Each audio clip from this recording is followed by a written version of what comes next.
She bared her teeth at the medic, and the medic backed away with his hands up, and that was the third one this week. I sat on the rusted cargo crate across the bay and watched it happen the way you watch weather. There was nothing to do. There was never anything to do. The medic, a kid from the Delphi colony, freckles under 3 days of stubble, looked at me like I was supposed to explain it. I wasn't. I couldn't. I'd been trying for 4 months and I still didn't have a word for what she was doing or why. She won't bite, I said. She's just telling you no. Captain Mara, the kid said. Sir, I just need to scan her wrist. The council needs. The council can wait. The council doesn't wait. Then the council can come down here and try its luck. He looked at her again. She was crouched on the gantry above the freight lift, one hand on the railing, the other flat against the bulkhead. Her shoulders were drawn up around her ears the way a cat draws up before it commits to something stupid. Her eyes, those wide, wet, double-pupilled eyes that the xenobiologists kept asking to photograph, were fixed on him. Not on me. Never on me when she was like this. On him. The medic packed up his scanner. He didn't run. I'll give him that. He walked out of the bay at the pace of a man who has decided he was leaving anyway. When the door sealed behind him, she came down off the gantry in 3 quick movements, light as falling cloth, and crossed the bay and sat on the crate next to me. Not touching. She never touched first. She just sat where touching was an option I hadn't taken yet. You scared him, I said. She made the sound that was almost a laugh, a click in the back of the throat, a hum that came out of somewhere under her sternum. I had recorded it. The linguists had not yet decided what it meant. Reb, I said, you can't keep doing this. She turned her head and looked at me. The double pupils contracted, then expanded. There were freckles of silver under her eyes that the lights made into constellations. She said, in the careful English she had been picking up from the maintenance logs and from me, he smelled of metal. Everybody on the station smells of metal. He smelled of the wrong metal. I gave up. I had given up 6 times already that morning. Giving up was something I was getting good at. The first time I met her, she tried to kill me with a salad fork. This is true. I have told it as a joke at 3 different mess halls and nobody has ever believed me, which is fine, because most of what's happened to me in the last 4 months wouldn't be believed by a man who hadn't lived it. The fork was tarnished silver, very long, with a third tine that curved inward at a particular angle her people used for ceremonial peeling. She didn't know it was a fork. She thought it was a weapon of insult that had been placed on the table to mock her. When I reached across the cloth to move it out of her way, being, I thought, polite, she seized it and drove it through the back of my hand and into the wood of the table beneath. I remember looking down. I remember the noise the cloth made when it went taut. I remember thinking, very calmly, oh, so that's what the briefings meant by cultural fluency. The briefings had been 10 weeks long. They were thorough. They covered honorifics, body language, dietary restrictions, the 4 shades of blue that the Veil considered sacred, and the 1 shade of blue that they considered obscene. They had not covered forks. The man who wrote the briefings was, I later learned, on his 2nd marriage and had never personally eaten dinner with a Veil. The Veil ambassador's daughter, her name then was a sound I couldn't make. 3 syllables of glottal stop and breath, which is why I started calling her Reb, short for the closest English transliteration anyone had managed. Rebecca looked at my hand pinned to the table and made a noise like a kettle. The ambassador, her father, looked at me, looked at her, looked at the fork, looked at his own plate and said, in the perfect galactic standard he had spent 40 years learning, she likes you. I said, sir, with respect, I would like the fork out of my hand. She likes you, the ambassador said again, more firmly, and the diplomatic attaché behind him began to weep with relief. That was the date, that was the whole date.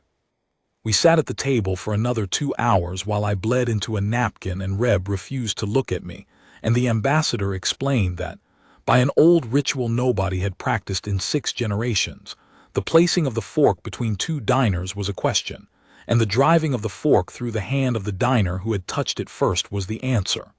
The answer was asterisk, yes asterisk. Yes to what? Nobody on my side of the table thought to ask. The council was so relieved that the dinner had ended without an incident that they put a commendation in my file the next morning and reassigned me to cargo runs. I thought at the time that I had handled myself well. I thought the ambassador's daughter was sharp and graceful and that the kettle noise was a kind of laughter. I thought we'd had a moment.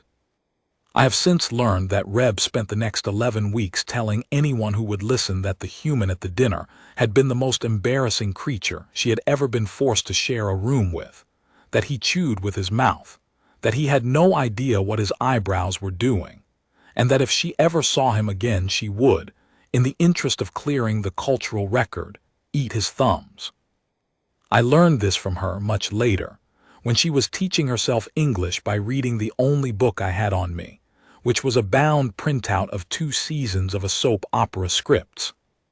She told me about the thumbs while we were sitting in the dark on the wing of a dead transport with the lights of a dying city below us, and she laughed when she said it, and I laughed too, because by then it was the funniest thing in the universe that we were still alive at all. But I'm getting ahead. The station was called Habitat 7, and it was a wheel and it spun, and on the day everything went wrong it had 41,000 people aboard. Humans mostly, Vale envoys in the diplomatic ring, a delegation from the Corps squat, four-armed, polite to the point of pain visiting to renegotiate a mining accord. 2 children of a solemn pilgrimage, traveling with their grandmother to see a star their religion considered holy. A dog. There was a dog on Habitat 7, a mutt named Bishop, and I mention the dog because I am told that more than one person, in the last broadcast we received before the relay died, asked specifically whether the dog had made it. The dog did not make it. None of them made it. 41,000. I was not supposed to be there. I was supposed to be 3 jumps coreward, hauling reactor coolant for a survey team that had drilled too deep. But my engine had thrown a coil on approach to Habitat 7, and I had docked at Bay 19 at 0600 station time, and I was sitting in the commissary at 0900, eating a powdered egg that the kitchen had reconstituted past the point of dignity, and Reb was sitting 4 tables away from me with her father and an aide, and she saw me before I saw her. I will tell you what I remember. She stood up. She walked to my table. She did not sit. She put her palm flat on the surface of the powdered egg and pressed down until it squelched out between her fingers, and she said, in her own language, something I did not understand. Then she walked away. The aide hurried over a minute later and explained, with the kind of polished apology that diplomats keep on a hook by the door, that the Lady Rebecca had spent the morning being briefed on the trade situation, and was in a foul mood, and that her gesture had been a cultural expression of asterisk resetting the table, an offer to begin again from neutral ground. The aide asked if I would accept. I looked at the egg on my hand. I licked some of it off because the universe had stopped making sense and I was hungry. I said, "Tell her I accept." The aide bowed and left. 47 minutes later, the bioweapon went off. I don't know what the device was originally. I have read 3 reports. They disagree. What I know is this. In the lower maintenance ring of Habitat 7, behind a panel that was not on any official schematic, was a sealed cylinder about the size of a child's thermos. It had been there since the station was built. It was not on the manifest. The engineer who installed it was, by the time anyone went looking, 11 years dead in a hospice on a moon I have never heard of, and he had not been the kind of man who left letters. The cylinder was a contingency.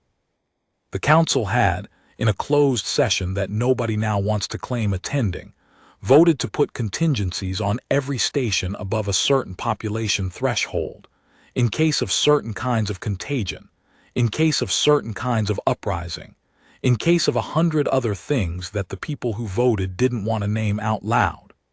The cylinder was a kindness, in the way that a bullet is a kindness when the alternative is being eaten alive.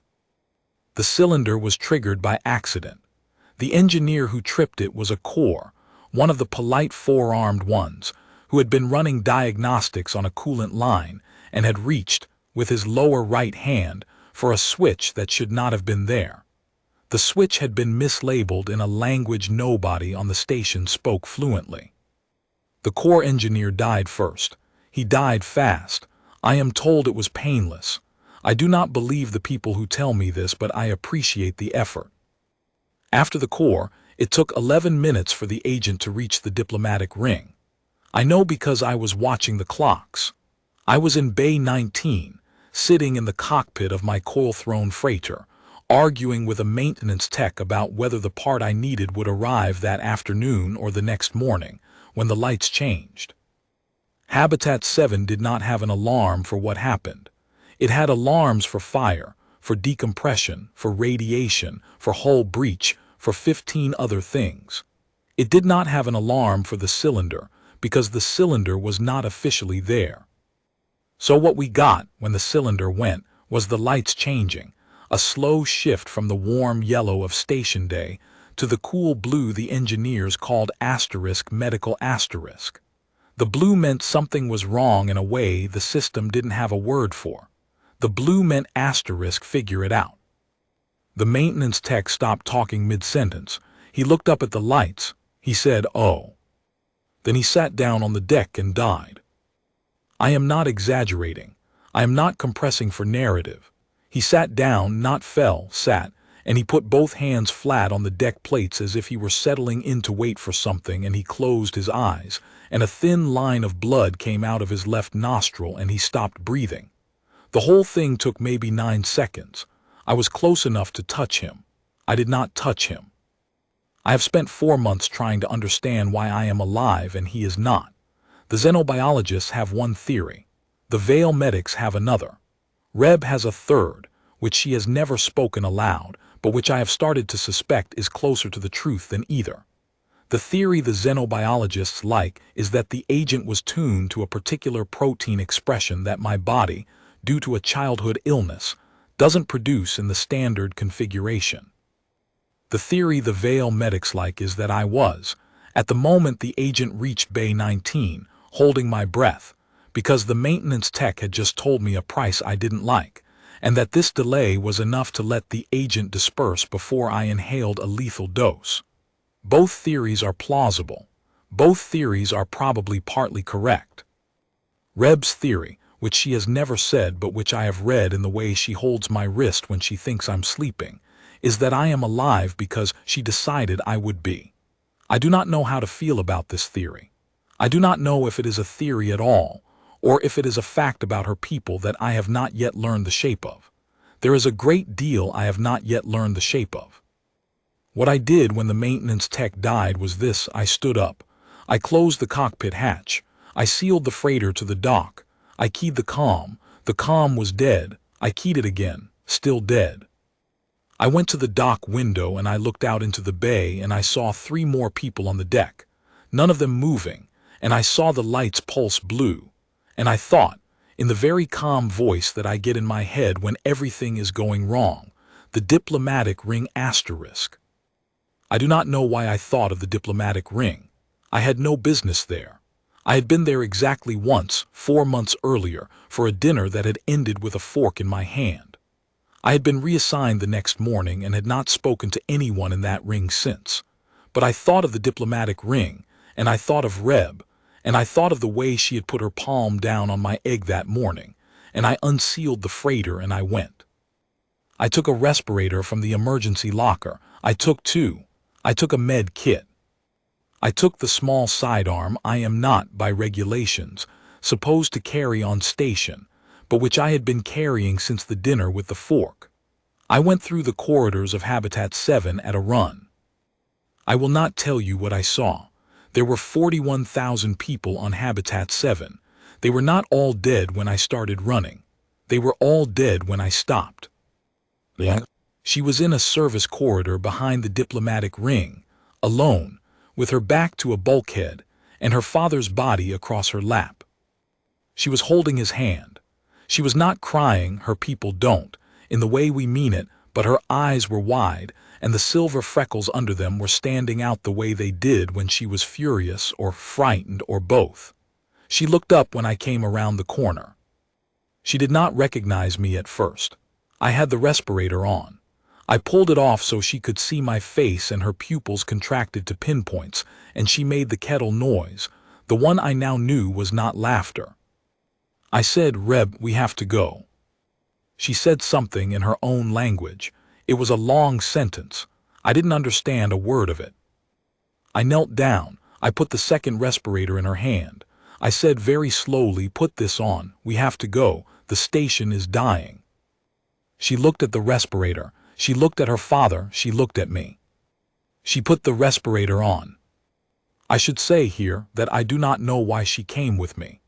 I have asked her in the 4 months since, and she has answered in 11 different ways, and none of the answers have been the same.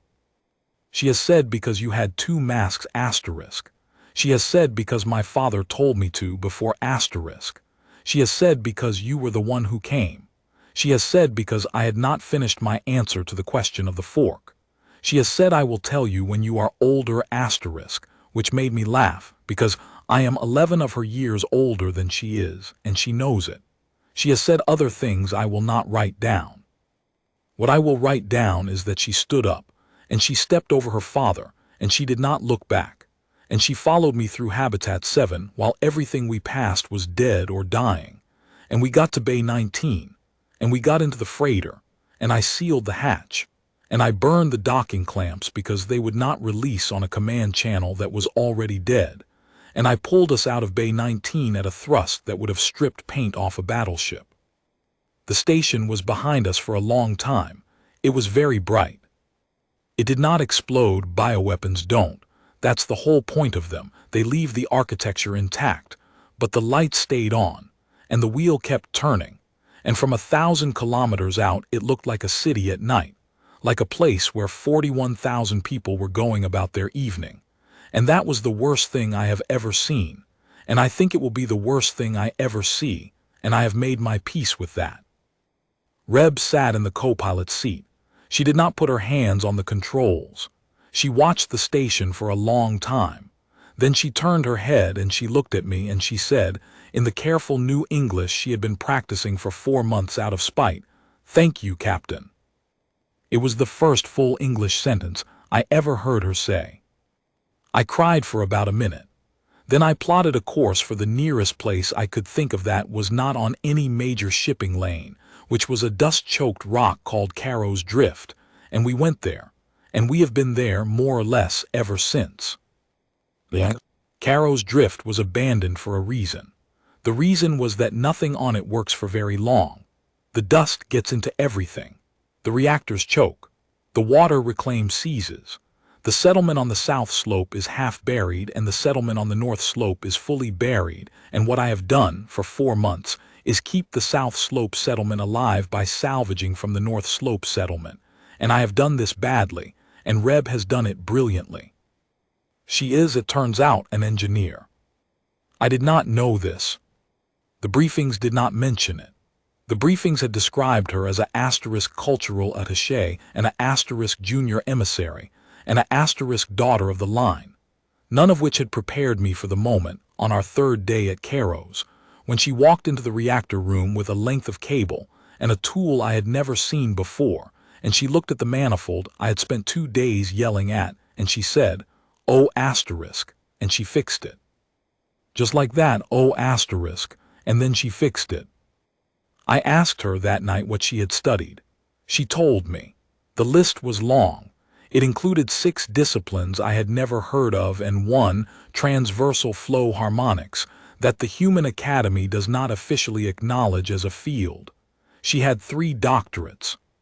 She was, by her people's standards, very young to have 3 doctorates, and she was also, by her people's standards, very junior in her family, and the combination meant that she had been sent to the dinner with the fork as a kind of test, and she had failed it spectacularly. And she had been sent on the trade mission afterward as a kind of punishment, and she had been on Habitat 7 against her will, and her father had told her, the night before he died, that he was proud of her, and that he was sorry. She told me this in the dark, on the wing of the dead transport, the night I learned about the thumbs. After she told me, she said, "And now you tell me a thing." I told her about my mother. I had not told anyone about my mother in 8 years. She listened. She did not interrupt.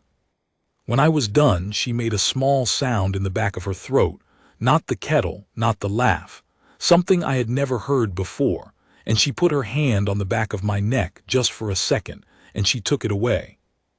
That was the first time she touched me on purpose. I have counted them. I am not proud of this. I have counted them. The second medic was a woman, and Reb didn't bare her teeth at her. She did something worse. She stood in the doorway of the bunk room with her arms loose at her sides, and she said, in English so careful it was almost a parody, "He is not available for examination." The medic said, "Lady, I just need to check his lungs." The counsel, "He is not available." "Lady, you may examine me. I will tell you what is in his lungs." The medic, to her credit, blinked twice and adjusted her satchel and said, "All right." And she examined Reb. And Reb stood very still and let her, and when the medic was done, Reb said, "He has the same. We breathe the same air. Tell the counsel." The medic looked past her at me. I shrugged. The medic packed up. She nodded at Reb on the way out, a small nod, professional, one woman to another, and Reb nodded back, and I thought, oh, she is learning us asterisk, and then I thought, oh, she has been learning us the whole time, I just wasn't watching asterisk. The third medic was the one with the freckles. After the third medic, the council sent a man. He came down on a courier alone, and he docked at the south slope at 0600, and he walked up to the settlement door and he knocked. He knocked. Nobody on Caros had knocked on a door in living memory. Reb and I were eating breakfast, reconstituted protein, and a kind of paste Reb had figured out how to make from the lichen that grew on the north slope, which tasted of nothing but at least filled the stomach. And we looked at each other when we heard the knock, and Reb stood up and I said, "Sit down," and she sat down, and I went to the door. The man on the other side was old. He was Vale. He had the silver freckles, but they had gone almost white with age, and his eyes were the milky color that Vale eyes go when they are dying. He wore a robe I recognized from the dinner 4 months ago when I had still had 2 unperforated hands. He was the ambassador's brother. He was Reb's uncle. He said in Galactic Standard, "Captain Mara." I said, "Sir." He said, "May I come in?" I said, "That depends." He said, "On what?" I said, "On what you want." He said, "I want my niece." I said, "She's not yours to want." He looked at me for a long time. Vale eyes don't blink the way ours do. There is a slow film that passes sideways across them, and when he was thinking the film passed twice. Then he said, "May I come in and discuss it?" I let him in. He sat at our table. Reb did not stand up. She did not greet him. She looked at her uncle the way a cat looks at a door that has opened by itself, and she said something to him in Vale, and he answered, and they spoke for perhaps a minute, and I understood none of it, and then she switched to English and she said, "He says you have stolen me." I said, "I haven't stolen you." "I know," she said, "I told him." The uncle said in Standard, "Captain Mara, with respect, you are a human cargo pilot. My niece is the 3rd daughter of the 8th house. There is a misunderstanding here that I would like to correct before it becomes a problem." I said, "What's the misunderstanding?" The uncle said, "She believes you are owed." I said, "Owed what?" The uncle said, her life, her presence, he paused, looking for the standard word, her future. By the old law she is yours because you carried her out of the dying place. This is a real law. It is in our books. It has not been invoked in 8 generations. We had thought it was a poem, but she has invoked it, and the house has been in argument about it for 4 months, and the argument is becoming public, and the public is becoming inconvenient. So I have come. I said to take her back. To free her, the uncle said, from the law. I looked at Reb. Reb was looking at her uncle. Her shoulders were drawn up. I said, Reb, is this true? She did not look at me. She said, it is partly true. I said, which part? She said, all of it is true. The part that is wrong is that he thinks the law is what made me stay. The uncle said, Rebecca. She said, be quiet, uncle. He was quiet. She turned to me. She said, when you came around the corner in the service corridor with 2 masks, I thought you were a ghost. I thought I had already died and you were a thing my mind was making to keep me company on the way. I gave you the answer to the fork because I thought you were not real, and so the answer did not count. Then we got on your ship. Then we came here. Then you spent 4 months breaking every machine you touched, and I spent 4 months fixing them. And I have decided that you are real, and that the answer counts, and that the law has nothing to do with it. The uncle said, Rebecca, please. She said, Uncle, if he tells me to go with you, I will go. He has not told me to go with you. I have been waiting 4 months for him to tell me to go with you. He has not. I am going to stay. The uncle looked at me. I said, I'm not going to tell her to go with you.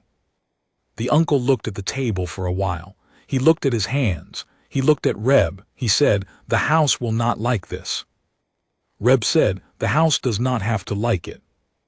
The uncle said, there will be a delegation. Reb said, let it come. The uncle stood up.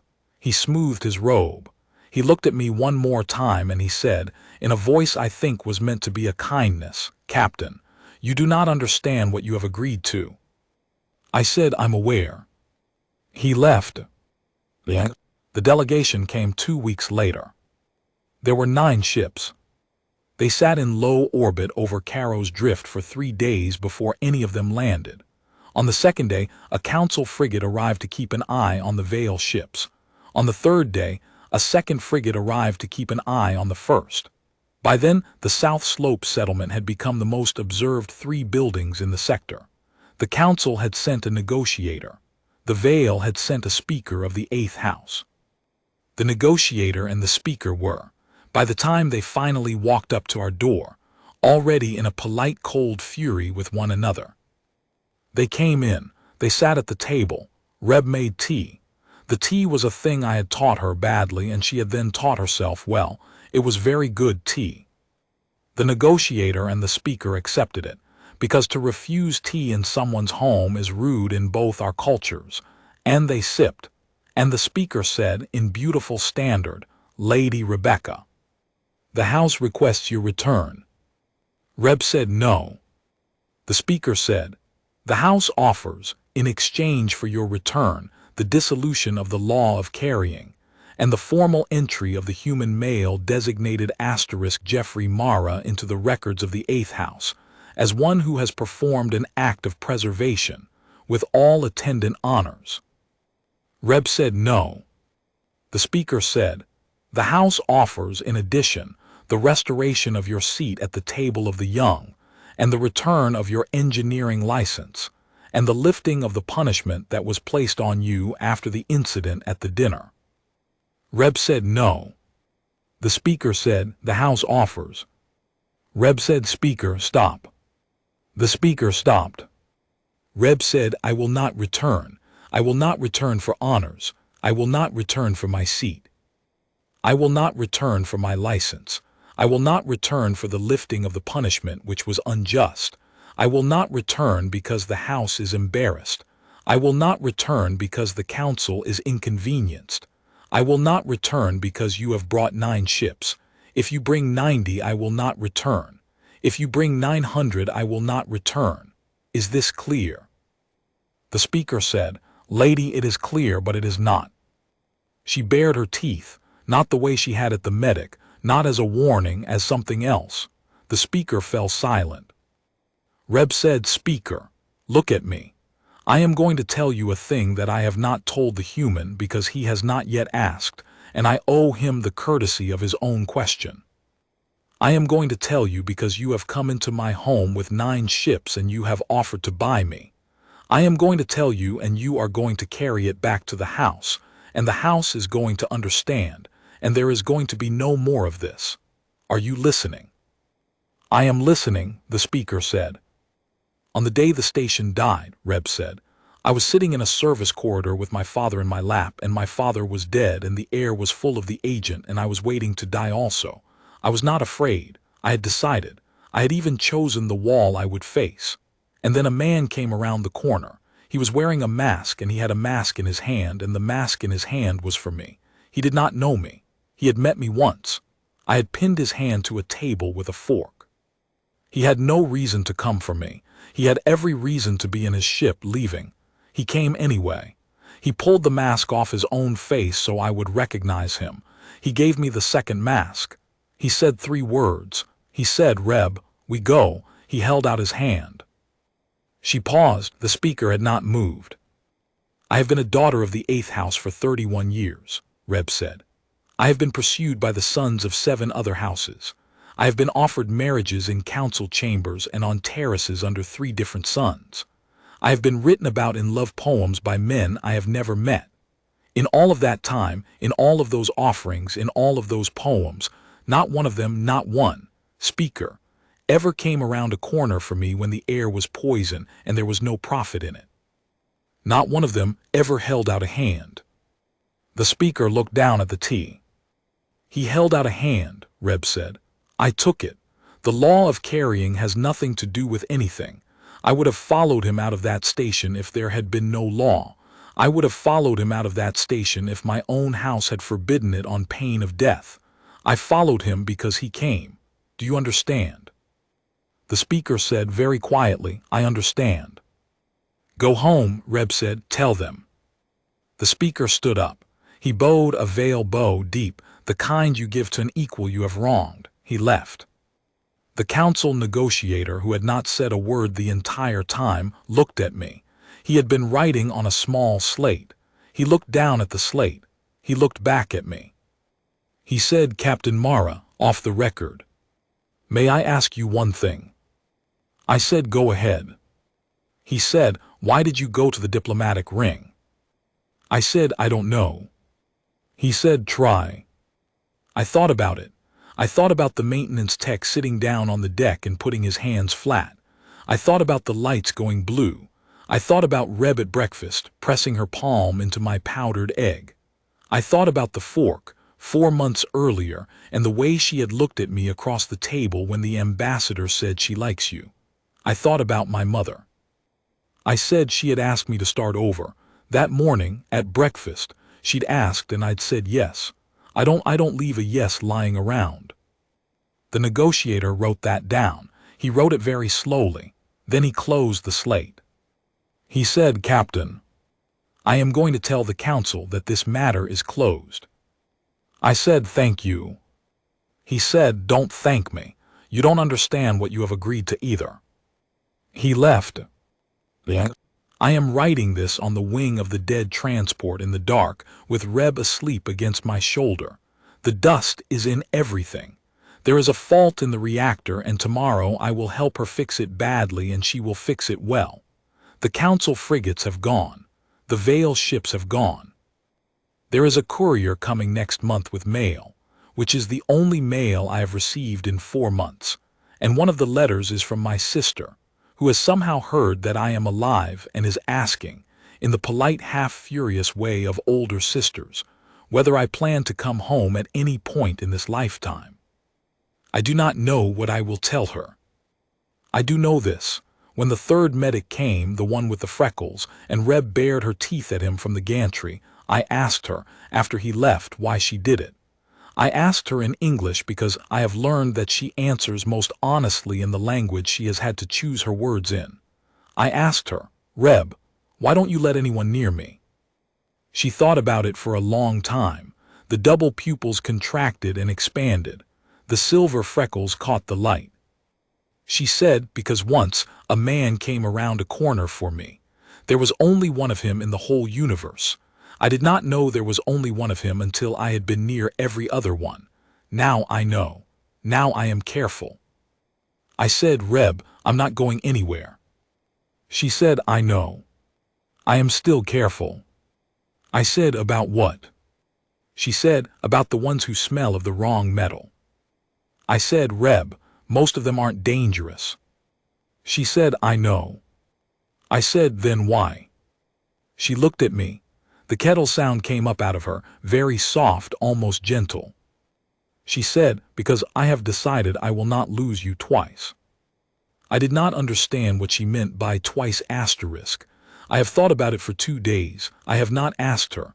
I am going to ask her tomorrow, or the day after, or in a month. There is no hurry now. The sky over Caros is full of dust, and the dust catches the light of the small distant sun. And at this hour it looks like nothing so much as a station on fire, very far away. A city at night where 41,000 people are going about their evening, except that they are not, and we are here.